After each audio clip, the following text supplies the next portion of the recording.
সেই তত্ত্বাবধায়ক সরকারের সেই বিল আপনারা জানেন আওয়ামী লীগ অবৈধভাবে জোর করে ভোট ডাকাতি করে ক্ষমতা থাকার জন্য দীর্ঘদিন ভোটারবিহীন অবৈধভাবে সরকারে থাকার জন্য এই তত্ত্বাবধায়ক সরকার বিলটা বাতিল করেছিল।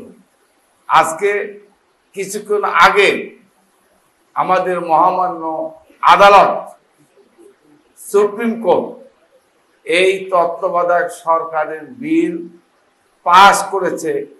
এটা আমি মনে করি বিএনপির জন্য নয়, এই বিল বাংলাদেশের মানুষের জন্য। এটা একটা বিজয়, এটা বিএনপির বিজয় নয়, এটা বাংলাদেশের মানুষের, সাধারণ মানুষের বিজয় বলে আমি মনে করি। প্রিয় ভাইয়ের আমার, বিএনপি বাংলাদেশের মানুষের মাটি এবং মানুষের রাজনীতি করে। বিএনপি পার্শ্ববর্তী রাষ্ট্রের দালালি, তাদের রাজত্ব, তাদের নির্দেশে বাংলাদেশে তাদের অঙ্গরাজ্য হিসাবে বাংলাদেশকে পরিচালিত করা হোক, সেই আওয়ামী রাজনীতি বিএনপি করে না। বিএনপির রাজনীতি হচ্ছে বাংলাদেশি জাতীয়তাবাদ, বাংলাদেশের স্বাধীনতা, বাংলাদেশের সার্বভৌমত্ব, বাংলাদেশের গণতন্ত্র, বাংলাদেশের মানুষের ভোটের অধিকার, বাংলাদেশের মানুষের কথা বলার অধিকার, এই রাজনীতি করে হচ্ছে বিএনপি। আর এই জন্যই বাংলাদেশের মানুষের উপর বিএনপির বিশ্বাস আছে বলেই আমরা আস্থা আছে বলেই আমরা বারবার এই তত্ত্বাবধায়ক সরকারের দাবিতে গত 15.5 বছর আন্দোলন সংগ্রাম করেছিলাম। আমাদের অনেক ভাইকে আত্মহত্যা দিতে হয়েছে, রক্ত দিতে হয়েছে এবং গুম হতে হয়েছে।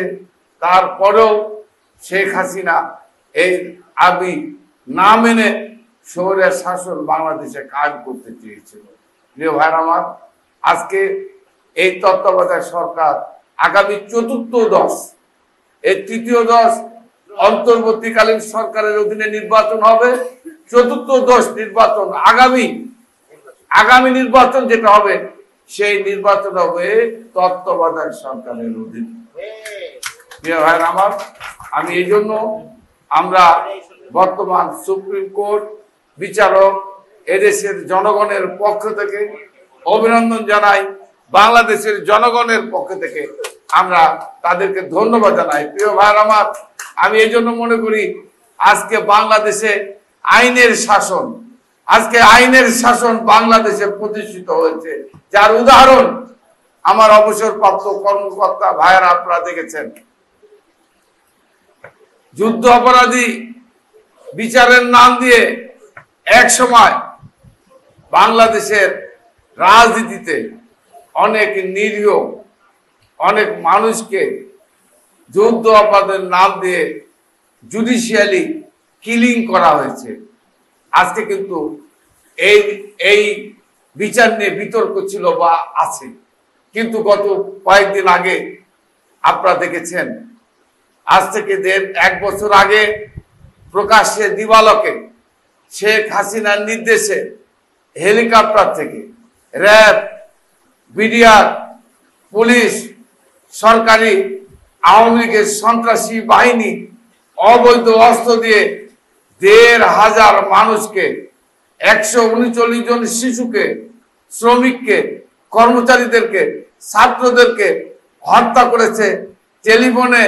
টেলিভিশনে নির্দেশ দিয়ে শেখ হাসিনা যাদেরকে হত্যা করেছিল, এটা সারা পৃথিবীর মানুষ দেখেছে।